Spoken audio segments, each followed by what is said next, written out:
qué es un hidrograma? Un gráfico del caudal total como una función del tiempo. Aquí usted tiene su cuenca. Aquí en esa cuenca hay un río que drena la cuenca, que tiene distintos órdenes de corriente, qué sé yo. Y aquí usted tiene una estación de aforo, G. ¿Y qué mide en la estación de aforo? Mide el nivel del río como una función del tiempo. Eso es lo que usted está midiendo en la estación de aforo. Pero como usted hizo aforos aquí, al menos 10 aforos, va a tener una curva de calibración. Un total o teórico va a ser igual a A por N menos C a la B. Y si usted reemplaza eso ahí, va a terminar con tiempo y caudal total. Pero esta estación también tiene un pluviómetro y va a medir P como una función del tiempo. Entonces, si usted grafica esta cosa, caudal total en función del tiempo, le puede pasar algo así como esto.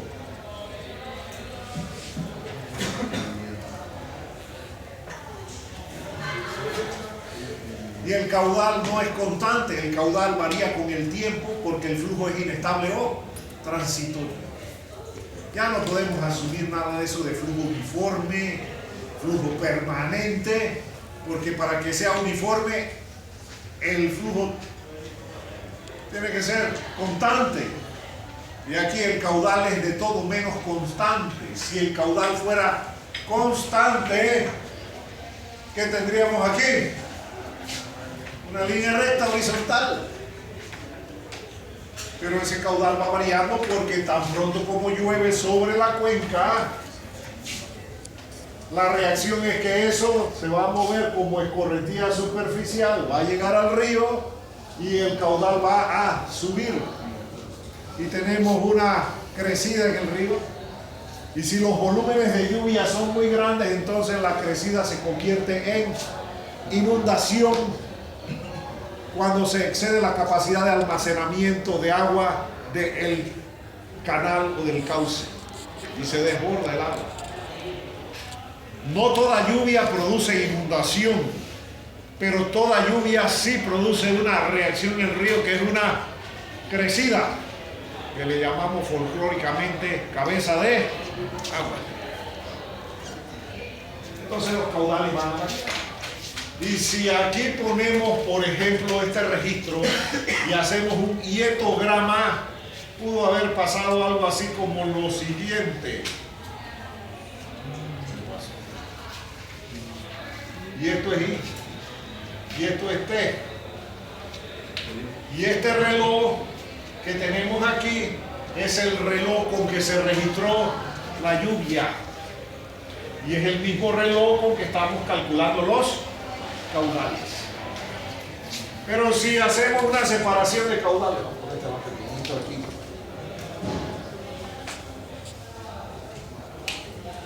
Vamos a tener que jubilar estas tres cosas que no quieren llegar al fin de la semana.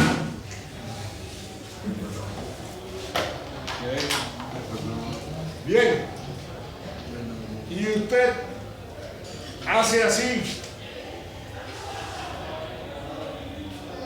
Esto que quedó aquí no fue a dar al río.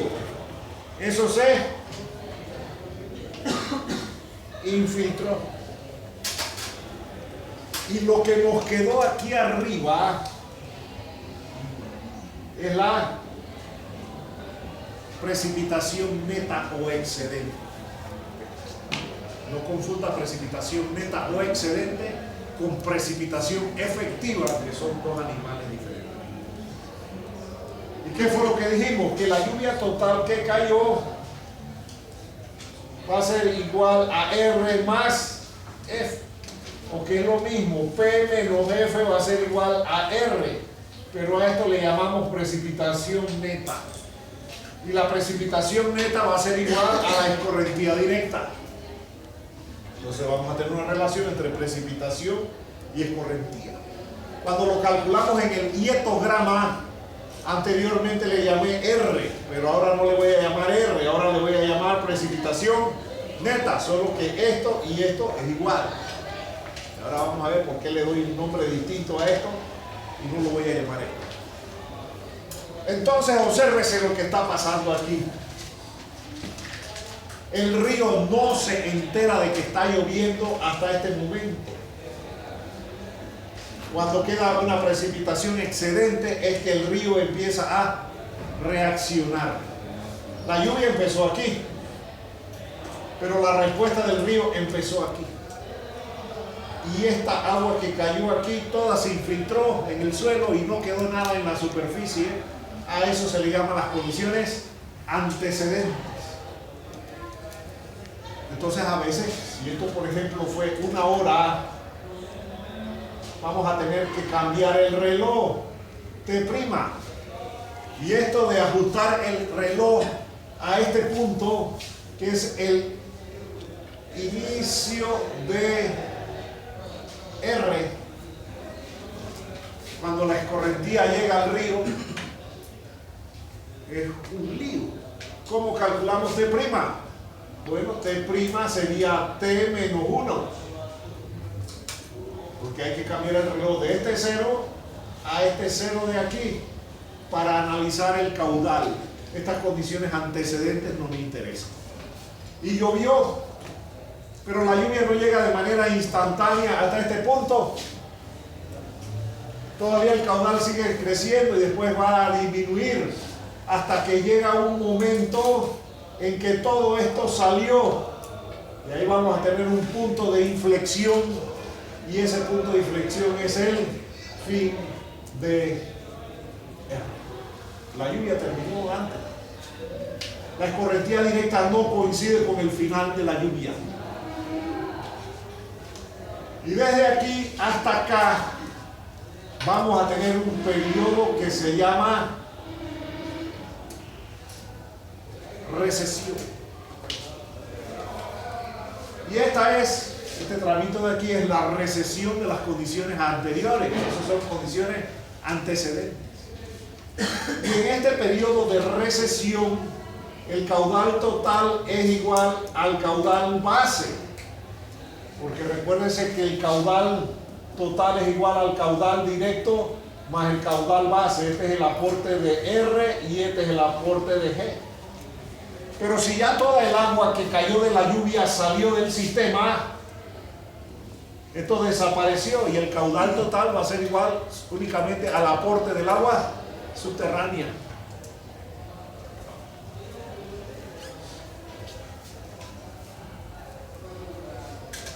Y cuando solamente tenemos aporte de agua subterránea en una corriente perenne o en una corriente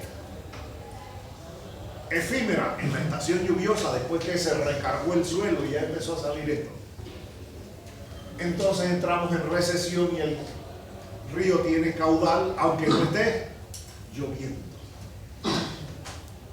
pero ese caudal que transporta el río es lo que salió del agua subterránea. En este periodo de aquí a aquí, desde el inicio del R hasta el fin de R, el QT va a ser igual al Q directo más el caudal base.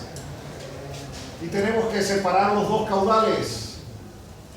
Y lo que nos queda aquí arriba es la escorrentía directa. Y esa escorrentía directa que se calcula en el hidrograma debe ser igual a la precipitación neta que se calcula en el hietograma. Y esto va a ser consecuencia de dos métodos de separación. Como separé P total menos las pérdidas hidrológicas, ¿cuánto me quedó? O cómo separé estos dos caudales. Aquí no voy a hacer ensayo y error para estas dos cosas. O le doy uno o le doy el otro, pero no le doy los dos. ¿Está claro? Porque si no se da ninguno de los dos, usted tiene que ir ensayando hasta que esto sea igual a esto. Pero para que el problema no se forma largo, Y lo que nos interesa es que usted maneje el concepto, le vamos a dar uno o le vamos a dar el otro. ¿Estamos claros? Pero ninguna de las dos cosas se sabe. Y hay que asumir esto y asumir esto y seguir los cálculos por ensayo y error hasta que esto sea igual a esto. Y el problema entonces se va a poner tediosamente largo. Y eso entonces amerita ya usar un programa de computadora, usar Excel, uno de los modelos de computadora de los tantos que hay, etcétera, etcétera. Pero usted no puede entrarle a un modelo de computadora si no sabe qué es lo que está haciendo el modelo. ¿Estamos bien? Así que aquí en este curso desarrollamos conceptos y hay muchos modelos disponibles que hacen esos cálculos automáticamente y de manera rápida y metódica y sistemática.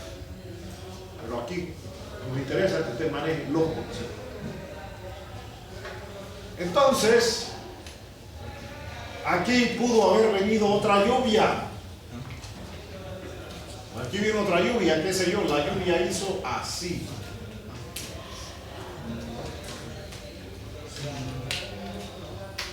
Y cuando usted la separó, quedó así. Entonces viene esta cosa y hizo esto. Pero de pronto viene este de acá y ¿qué pasa? Todavía este volumen de agua no ha salido de la cuenca cuando le cae un volumen adicional. Entonces sube.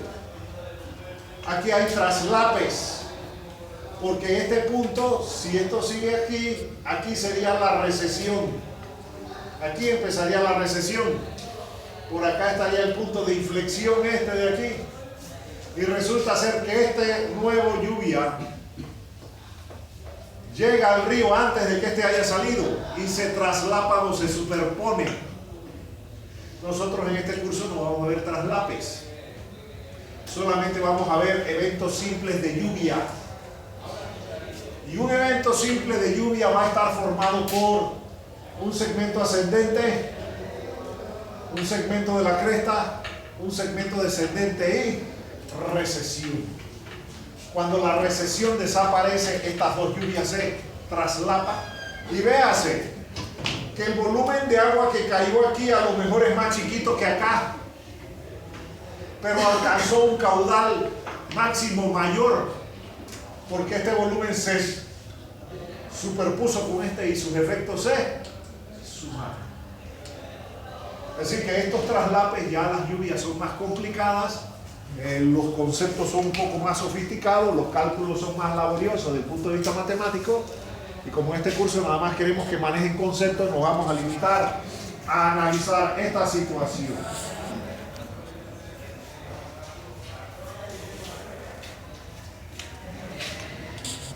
A este punto le voy a llamar T asterisco. Para analizar la recesión necesito un nuevo reloj. Y el nuevo reloj va a empezar aquí. Y T', ¿a qué va a ser igual? T'2 va a ser igual a qué cosa? T menos. ¿Qué lío para que ajusten los relojes? ¿Y cuántos relojes tenemos ahí en el problema? 3. El reloj del pluviógrafo, el reloj de la escorrentía directa y el reloj de la recesión. Y cada evento se analiza con su respectivo reloj. La escorrentía se analiza con este reloj. La recesión se analiza con este reloj.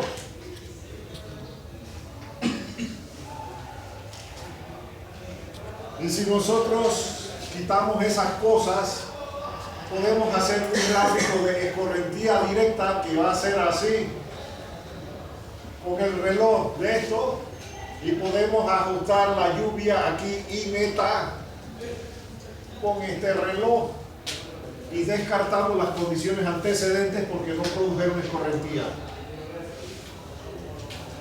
A esto se le llama un hidrograma de descarga directa. Los hidrogramas de descarga directa empiezan en 0 y terminan en 0. No es porque el río se secó, sino porque ya le quitamos esto, el aporte del flujo de agua subterránea, y lo que nos interesa es analizar la escorrentía directa. Y esa escorrentía directa tiene que ser igual a lo que está aquí abajo, que es la precipitación neta o excedente.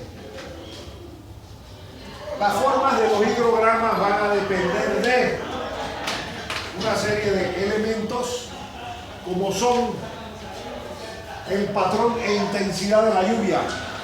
No necesariamente llueve sobre toda la cuenca. La intensidad no es igual en toda la cuenca. Así que, ¿cuál es el patrón de la lluvia? ¿Dónde está lloviendo? ¿Por aquí? ¿Por aquí? ¿Qué intensidad tiene la lluvia? La distribución de la precipitación sobre la cuenca y la duración de la lluvia. Todo eso va a afectar la forma del hidrograma, que es la respuesta del sistema. Así que la lluvia tiene esos elementos y la topografía del sitio va a depender de la forma y el tamaño del sistema de drenaje. Entre mayor es el número de orden de las corrientes, más complejo es el sistema de drenaje. Pendiente del terreno, pendiente del canal, terrenos con mucha pendiente, el agua drena muy rápido. Terrenos con poca pendiente, el agua se mueve más lentamente.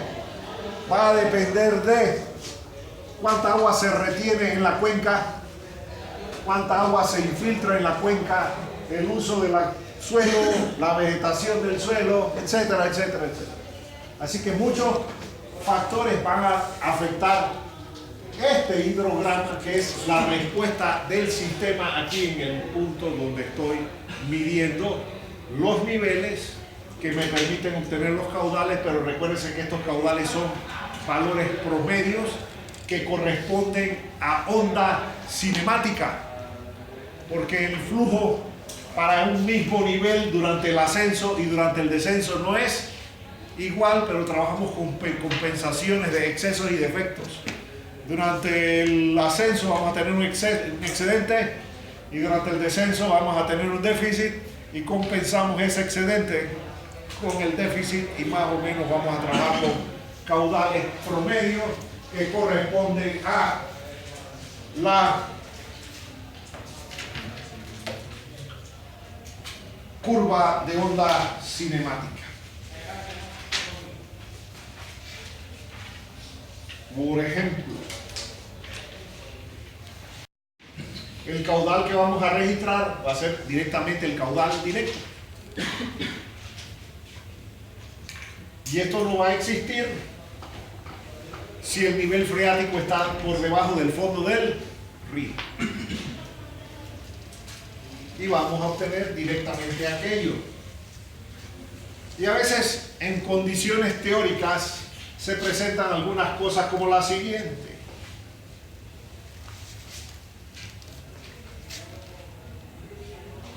Si tenemos una intensidad constante sobre toda la cuenca y vamos a hacer ese hidrograma donde esto es 0 y aquí vamos a tener caudal directo, el hidrograma hace así. Y después se acabó la lluvia y hace así. Esta es la duración de la lluvia. Pero se alcanzó una condición donde el caudal de salida era constante, suponiendo que la intensidad de la lluvia es constante sobre toda la cuenca. En cuencas grandes eso es imposible, en condiciones controladas de laboratorio se puede lograr esto. Y a el tiempo donde el caudal se vuelve constante se le llama el tiempo de equilibrio.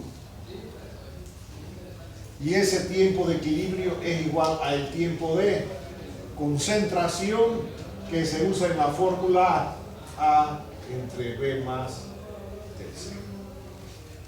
Así que hay dos maneras, pero usualmente en las cuencas no vamos a encontrar esa condición de equilibrio, porque primero la intensidad de la lluvia no va a ser constante.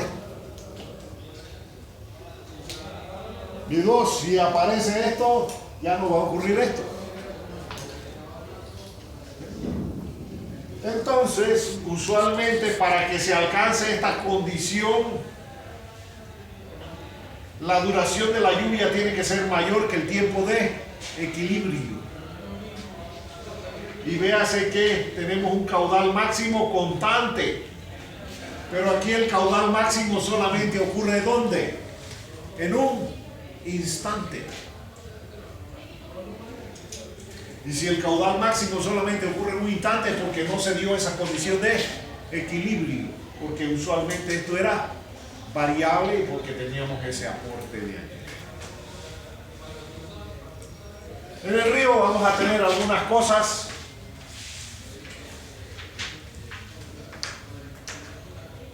La lluvia que cayó por aquí viene como R, CR por P, pero la lluvia que cae directamente sobre el río no se ve afectado por el coeficiente de escorrentía. Esta lluvia se la vamos a poner ahí. Pero esto sube y se va a producir un flujo que se llama, un flujo subsuperficial que se llama el interflujo. Y esto subió en el río, producto de esto, más esto, y eso va a hacer que el nivel freático en los alrededores del río suba. Pero entonces el nivel freático subió hasta acá y el caudal bajó. Entonces este va a ser así y va a tener un flujo aquí en reversa, un flujo interflujo en reversa. Así que usualmente este interflujo que fue para allá cuando esto ascendió y que vino por acá cuando esto descendió, ese interflujo se lo vamos a meter aquí. Porque hay varias componentes, la lluvia directa sobre el río, la lluvia sobre el resto de la cuenca, el flujo que vino acá o el flujo que vino del río hacia el suelo o del suelo hacia el río. Así es que hay distintas componentes, no vamos a entrar en detalle en esas componentes que básicamente se analizan cuando se está hablando de flujo de agua subterránea. Para poder hacer la separación de los caudales, tenemos que saber cuándo ocurre esto. Cuándo termina la escorrentía directa y cuándo empieza la recesión. Y lo vamos a analizar con este reloj, el reloj de recesión.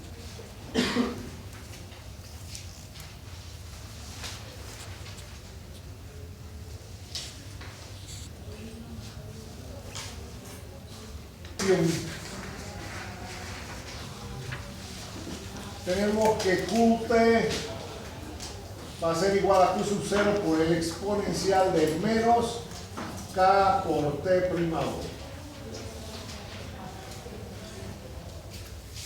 Y esto es un decrecimiento exponencial porque en el agua, en el suelo, va disminuyendo porque va saliendo al río.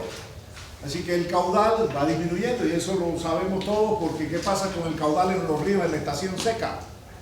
El caudal va disminuyendo porque el río está en recesión. Y si disminuyó por debajo del nivel freático, el río se secó.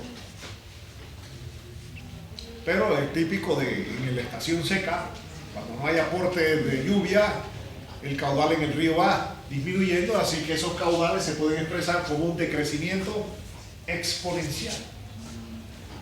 Pero si usted hace esto, logaritmo natural de QT va a ser igual al logaritmo natural de Q sub 0 menos K por T. Y si usted hace un gráfico con el reloj original de la lluvia y por aquí pone logaritmo natural de QT mayúscula, no minúscula, porque no estamos usando este reloj, estamos usando este, ni siquiera estamos usando este reloj de aquí, estamos usando este de acá. Le va a quedar una cosa que hace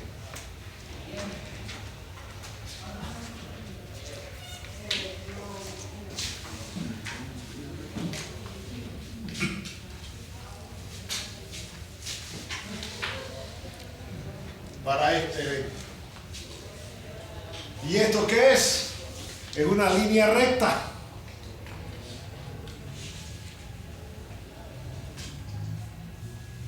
Y cuando los puntos allí grafican en esta región una línea recta, es porque estamos en recesión y este valor de aquí es este tiempo de acá.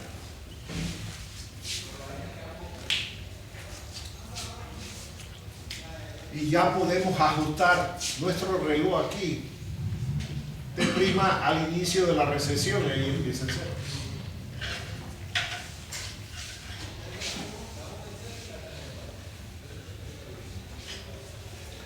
Y si usted tenía esto, T, QT, logaritmo natural de QT, y usted tiene un número infinito de valores allí,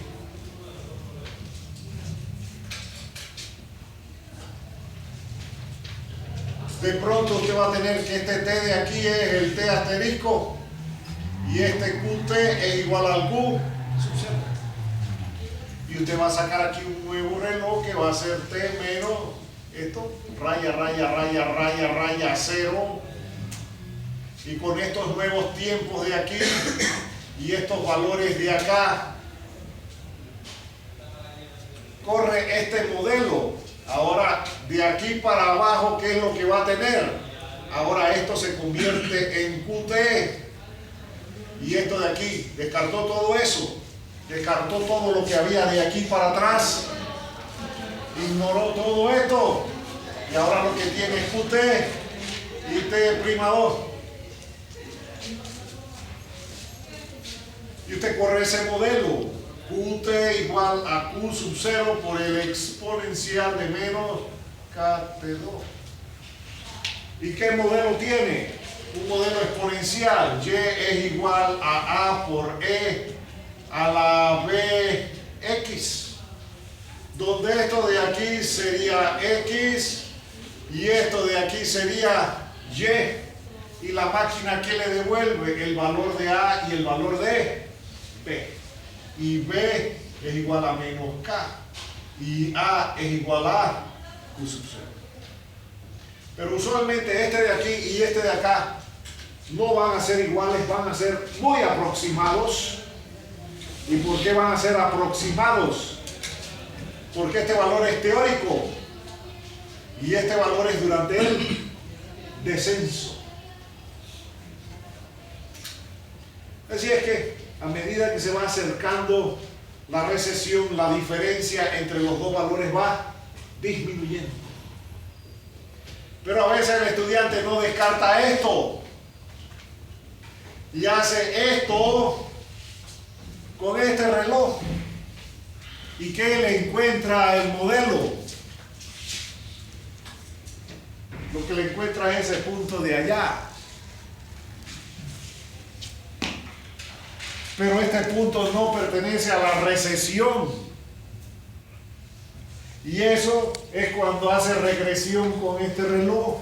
Por eso mucho cuidado en este curso. El manejo del reloj es importante porque los eventos meteorológicos, como tienen una estructura de variación en el tiempo y el espacio, lo que tenemos aquí se llaman series de tiempo. Cómo varía el caudal con respecto al tiempo.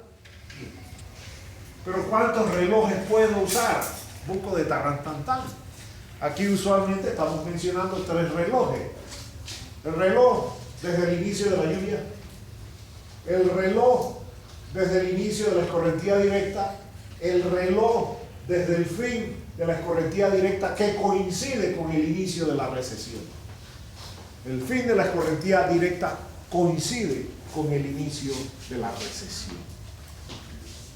Y como esto es una curva exponencial, la recesión, esos puntos caen en una línea recta.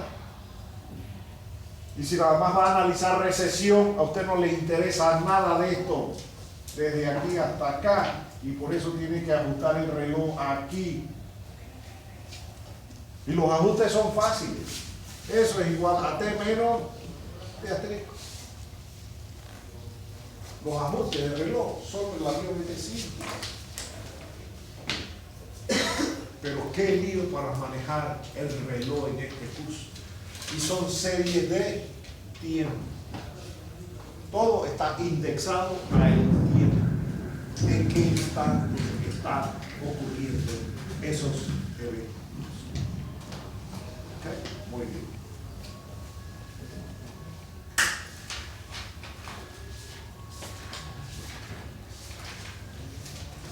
Así es que en la próxima clase, ya vamos a suspender la clase por hoy. En el otro grupo no tengo clases el lunes, así que no quiero adelantar mucho a ustedes con respecto a otro grupo. En la próxima clase vamos a ver cómo separar estas dos cosas. Cómo separar estas dos cosas. Cómo separar el caudal directo, que es la consecuencia de la correntía directa, y cómo separar el caudal base, que es la consecuencia del flujo de agua subterránea. Así es que los que ya me entregaron la tarea se pueden ir, los que no me han entregado los voy a llamar.